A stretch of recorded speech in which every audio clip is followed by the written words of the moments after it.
Bobrovsky is a playoff stud. Absolute wall. 32 shots on goal. Not a single one got past him. Dude might as well be made of bricks because that is what he is. A brick wall.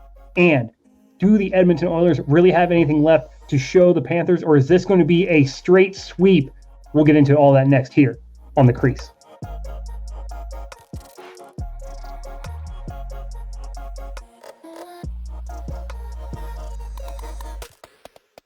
Welcome into The Crease. And before we get into all that great Stanley Cup Finals action, I want to give a big shout out to one of our affiliates, and that is Vivid Seats. If you want to go see any of the Stanley Cup action or the NBA Finals action or MLB action live in person, WNBA, Caitlin Clark is absolutely balling out. We have the link for you. Use the link in the description of this video. Help support the house call and get your tickets to go live vividly. Now, Sergei Bobrovsky, the man, the myth, the legend, the guy who has single-handedly ensured that the Florida Panthers are repeat representatives of the Eastern Conference in the Stanley Cup Final, is absolutely playing his mind out. 18 shots on goal is all the Panthers mustered, and they managed to score 3. One was an empty netter. We'll accept that. But the bigger news here is that Sergei Bobrovsky faced 32 shots on goal from a deadly offense, and absolutely denied them continuously. And I'm not even going to say Stuart Skinner played bad. I don't think he did. 16 shots on goal is not... I mean, Florida doesn't really generate, I'd say, a lot of shots in general. They don't have the offense to. They play a lot of very concerted, but they take high-quality shots. And Stuart Skinner, much to what I've seen throughout these playoffs, is most of the goals in this game, or I'd say 2 of the goals in this game one came off of a turnover just across the Florida Panthers blue line, which Florida turned back and is very, very good at forcing turnovers and turning that into offense. Came right back down the ice and scored on him. One, according to the stat sheet, is a power play goal, which I'm not 100% sure I buy that. But either way, he did not play poorly. He almost had a 900 save percentage. It's just that when you're going up against playoff Bob, posting a 100, 1.00, it don't matter how good you play across the ice. So Gage, I got a question. Are the Panthers about to get the revenge, get what they eluded them last year? And are they going to do it via a sweep? I'm going to keep my answer the same as last week. Panthers in 5. They will win it in Florida. And I do think Edmonton gets one. It's hard to keep that Edmonton team down 4 games in a row where they just don't outpower you offensively. Like, they're due for that one. Is it going to be tonight? I don't think so. I think it'd have to be at home in Edmonton. Yeah. I mean, Edmonton got the shit beat out of them. I said it last week. It's just hard to play such a physical team when your team's all about finesse and you don't have the defensemen to play physical, because the defensemen just, aren't above average for the league, and B, aren't very physical. No. Like, Darnell Nurse is big, but he's not a physical big dude. No. It's hard. As a goalie, on the other hand, for Stuart Skinner, is he's going to get them down low. It's going to be rough clearing people out the crease, and he's just going to get screened. He's just going to get turnover in front of his net and have to be put in these terrible situations. Florida doesn't need to shoot a lot. They don't. And I think it's going to be more of the same. My parlay today will even show you how confident I am in that. Stuart Skinner's going to face like 24 shots. And probably save about 21, 22 of them. Give his team the best chance they're going to get to beat the Florida Panthers. Edmonton's going to shoot probably about 30 times again. But it's going to be quality versus quantity. And Florida will let you shoot on that. Playoff Bob's real for a thing. Like, it's a joke for a reason. Like probably one of the best play, if not the best player goalie for like a decade. Going back to Columbus. Yeah, he's absolutely playing out of his mind. And it's not just how well Sergei Bobrovsky played, playoff Bob played. The Panthers out-hit the Oilers 57-32. The Oilers had more giveaways, 14-10. The Panthers had more takeaways, 11-4. And the face-off percentage was about 20% in favor of Florida. Outside of the shots on goal, Florida literally outplayed them in every other statistical category, and that is why they won. It just happens to help that their goalie is playoff Bob. And playoff Bob absolutely... At a literal brick wall. Yes, that was a no joke, absolutely 110% completely walled off net. It was like that commercial. I don't know if you've seen the Geico commercial where there's a walrus in net, and the guy shoots on it, and they can't get anything by him because he literally is filling up the whole thing. And the guy's like, "That's a fucking walrus! Unbelievable!" And they like throw him a fish and stuff like that. That's essentially what Bobrovsky was. He was a giant mammal that literally engulfed the entire net. There was no chance. Absolutely. When Bob is playing like that, this could be a sweep. I honestly thought that, this would be the first game would tell us a lot about this series. If playoff Bob is turning back 32 shots and the Panthers are absolutely obliterating the Oilers on the ice like this, there is no chance in hell the Oilers can win this game or even win a game in this series. This is an insurmountable foe. I'm just saying, they will put a lot of pucks on net, but they're not going to get down low. There's not going to be any garbage. They're going to come from distance. You got to get interference in there, and I don't think they have the personnel to really run interference on Florida. Going to be in the slot and win that battle. He's got clear vision. Anything from long. They're not going to get any rebound garbage to go because they're going to get cleared out. And I don't think Edmonton wants to play down low. Like, they've shown no desire. Yeah, and to be fair, Edmonton had a lot of shots on goal in the first and second period. They had 12 in the first, 13 in the second, only 7 in the third. And that tells the story right there. I think Florida was allowing them. There were some turnovers early that Florida had going on in the first and the second. They locked down in the third. They locked them down. And that's so much playoff Stanley Cup experience, right there. Oh, for sure. And we always wonder how much does that play into it? How much does Stanley Cup experience play into it? And Edmonton is kind of showing its their greenhorn right now. They're showing how green they are when it comes to Stanley Cup. Edmonton has so much playoff experience, just nothing. It's different here. That's the problem. It's different, and we've always said it's similar to how we saw Edmonton or how we saw Florida match up with the Golden Knights last year. We knew Florida was physical. We knew they could be physical. We just didn't know if they could be as physical as the Golden Knights. And now Edmonton, we already know physical as the Golden Knights. And Florida, they're on a mission. This is a revenge tour. This is 100% scorched earth. We're getting it. No doubts about it. I think Florida came all business, no party. Fuck the mullet. It's a straight up business cut. All right? Like, these guys are nothing but business right now. And as much as I would like to say that, Edmonton's got a shot and I think that they can, get a game or two here, make this a series, I would not be surprised if after game 3, this is a 3-0 hole and Edmonton's in straight panic mode in game 4. And I don't think Edmonton in panic mode is a winning hockey team. I mean, this team, to give a comparison, if you're a sports fan, this is going to resonate with you. This team is the James Harden Rockets.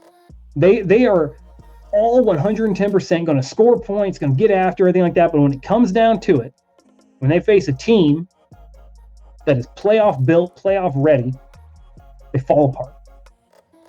I think their series against Dallas was more. I think Dallas let that series slip away. I think this should have been a Dallas-Florida Panthers series, not Edmonton. Edmonton snuck through that. I mean, that last game, I would agree. But I think overall, Edmonton played that series well. They were at a mismatch in a lot of facets on the ice there. The usual ones we think of when we think of Edmonton defense, because Dallas's defense was multitudes better. Oh. And Jake Ottinger was. He's better than Skinner. Yeah. Jake Ottinger. Say less. Skinner can play his best game, and Jake Ottinger's still gonna play better. Yes. But 10 shots, 2 goals, those games you can't have. Those are just games you can't have. And Dallas had one too many, and instead of tying at 3-3, they got sent home.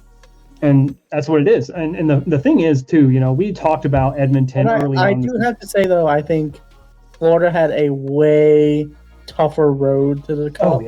Oh, yeah. And played way more physical teams. Rangers are a huge physical team. Physical. They got a lot of youth on that team. It's Tampa Bay, Kucherov. Tampa was nothing for blew out, shoved them all. It was. They did the same thing to the Rangers, man. They smacked the Rangers around. It is insane to think. They got the Rangers in 6, they got Boston in 6, they got Tampa in 5, and then you look at Edmonton had to take Vancouver to 7. We all thought Vancouver was falling off towards the end of the year. Then they get Dallas in 6. They had the Kings in 5, but the Kings were a joke. Kings were an absolute poverty playoff team. The Panthers had to essentially go through the Rangers in the Atlantic. The President's Trophy winning team, a Boston team is always a tough out, and Tampa Bay, who in the last decade has been running the East. Arguably the best team in hockey. They were 100% built for this. They are 100% tested. It's Paul Maurice and that team took last year so personally and fixed every little minute detail of, all right, this is where we went wrong. This is what we do well. Let's work on both of them.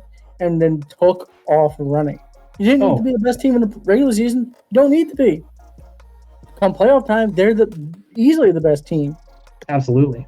And you can see it. They just, their spacing is always perfect.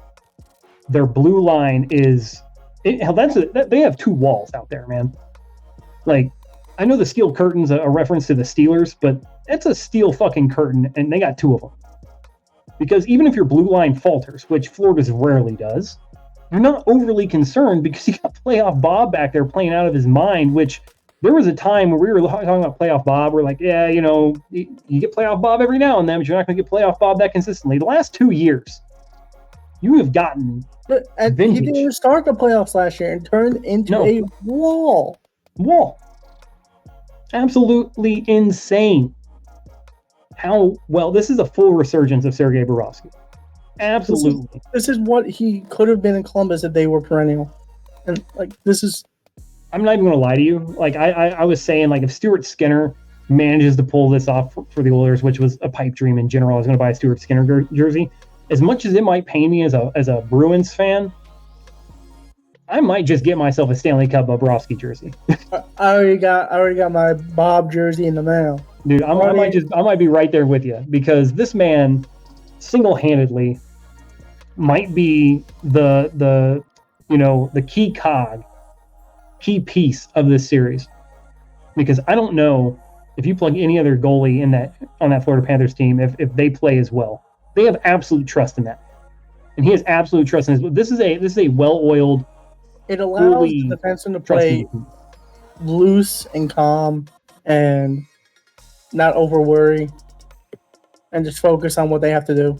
And he gives them such a great safety net. I want to shout out Aaron Ekblad, who's been known for more offensively playing at the blue line, has played stout defense all playoffs. Has gotten down, blocked a lot of shots, played very, very well.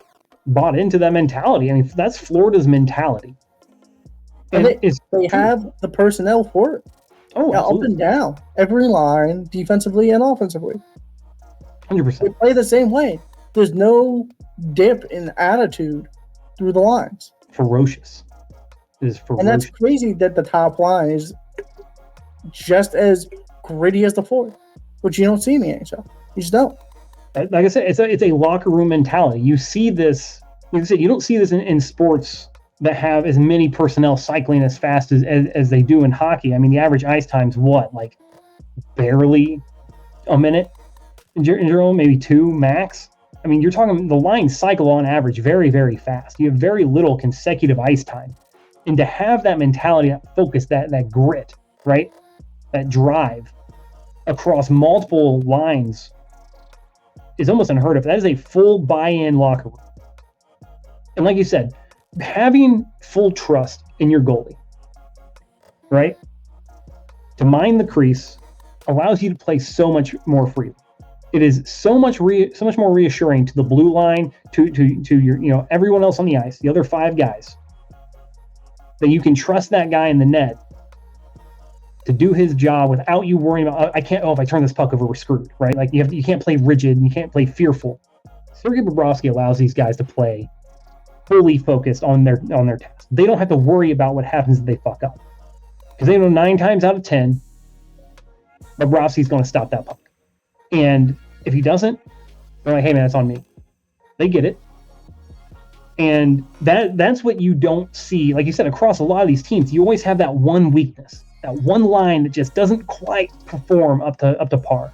They just don't quite have the grit. They don't quite buy into that locker room, right? They don't quite fit the mold. Florida has done this with, I wouldn't say like cornerstone pieces, right? They haven't gone out and find superstars, people we would identify as like pure goal scorers and world-ending defenders, right? Like these are the perfect pieces that fit the puzzle that is the Florida Panthers. It fits perfectly. This is probably, from a team building standpoint, I have very rarely seen a team that plays the style of hockey and plays the way that Florida does and can just turn it on like that. Because like you said, they weren't concerned about a President's Trophy. No one gives a shit about a President's Trophy. In fact, people would rather not win it. At this day and age, the President's Curse is looking more and more true, like you want to avoid it. Yeah, exactly. And they got one thing on their minds: being the best when it matters. And I think I agree. I think I said 6 games. I said this would go 6 games. I'm changing my pick. The Oilers are getting swept, baby. I'm going to stay right at home where I said originally in 5. Yeah, I'm jumping. Stanley Cup weeks ago. I got the winner of Florida in 5. I'm going to stick with my guns from a month ago. I'm jumping. I'm jumping ship from 6. I'm going to 4. If this is the Bobrovsky and this is the style of Florida Panthers hockey we're going to get this entire series, Edmonton doesn't have a shot. This isn't Dallas. Edmonton does not play good at the blue line. They do not support their goalie well. And barring an absolute just masterclass 1 in a million holy shit style games from Stuart Skinner, and even then, I don't know if it's enough. Even then. But man, who has got to step up for the Oilers for them to steal this game? To steal one of these games? Aside from the entire defense? Aside from the entire defense, yes. This is going to sound so stupid. Connor McDavid. Someone's got to put a puck in the goal. He has to take over. He has to dominate. He's the best player on the ice. He's got to be the best player on the ice. He's got to do what Austin Matthews has failed to do consistently in the playoffs. If he is the biggest threat, he just needs to distribute the puck. Like that's how they got here. Threaten so much through the game that defense starts to play him, and he has got to distribute it. Because right now, as we speak, they have 0 shots on goal, and Florida has 3 in the first 6 minutes, which is the opposite of what they need to do. It makes no sense. Ridiculous. Like you said, Connor McDavid facilitating in 6 minutes. Connor McDavid facilitating is how they got here. He didn't score goals in the regular season that got him back on track. He facilitated. He passed. He got his guys open. He got down into the zone, was allowed to distribute the puck back for Draisaitl. He collapsed defenses. He took all the eyes onto him and made good back cut passes. Right? That's how they got here. He has to be that guy. And then when no one else is hitting, the other shots aren't falling for them, they're not going in. He's got to take over completely. He did that in Dallas. We saw it. We saw it against Vancouver. We saw him do this. We saw him take over when he needed to. The issue is that as physical as Dallas is, I don't think they even really compare how physical Florida really is. So can he do it? And, it's sad to say that we're saying Connor McDavid. Everyone's like, oh, of course he is. He's the best player on the team. At this point, that's who's going to sit up. So I can agree with that. I mean, you could have said Draisaitl too. Somebody. I mean, honestly, the only other person that I can say that you can honestly go, this person needs to play out of their mind for them to steal a game is Stuart Skinner. And what's messed up is that, like, I don't know what that looks like for Stuart Skinner. Is a 94% save percentage?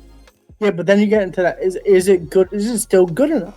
Yeah, is it good? Like, if he got a 90, they had 30 shots on goal and he stopped all but one, I still feel like the Oilers lose one. You know what I mean? Like, I still feel like, regardless of how this goes, and as good as Stuart Skinner could play, if he allowed one goal, they would still lose one. I'm just saying, from the way they're starting this game, it's just not, they're on a power play, not just doing the opposite of what they got to do. They need to put pucks on the net and get as many chances as possible on the goalies play the best in all playoffs. It's not going to be easy. No, but hey, we'll see how this turns out. We'll be right back here to break down all the Stanley Cup action. Be sure to like, follow, and subscribe all of our social media platforms, and check out Vivid Seats. The link will be in the description of this video, like I said before. But hop in the comments. Let us know how you think this series is going to go. Who has to step up for Edmonton for them to steal a game? And is Bobrovsky your Stanley Cup MVP, Finals MVP candidate? He's going to be the best player. He should get some recognition, because honestly, I don't give a shit. That is the man. That is the man. But until then, we'll see you next time. This has been The Creep.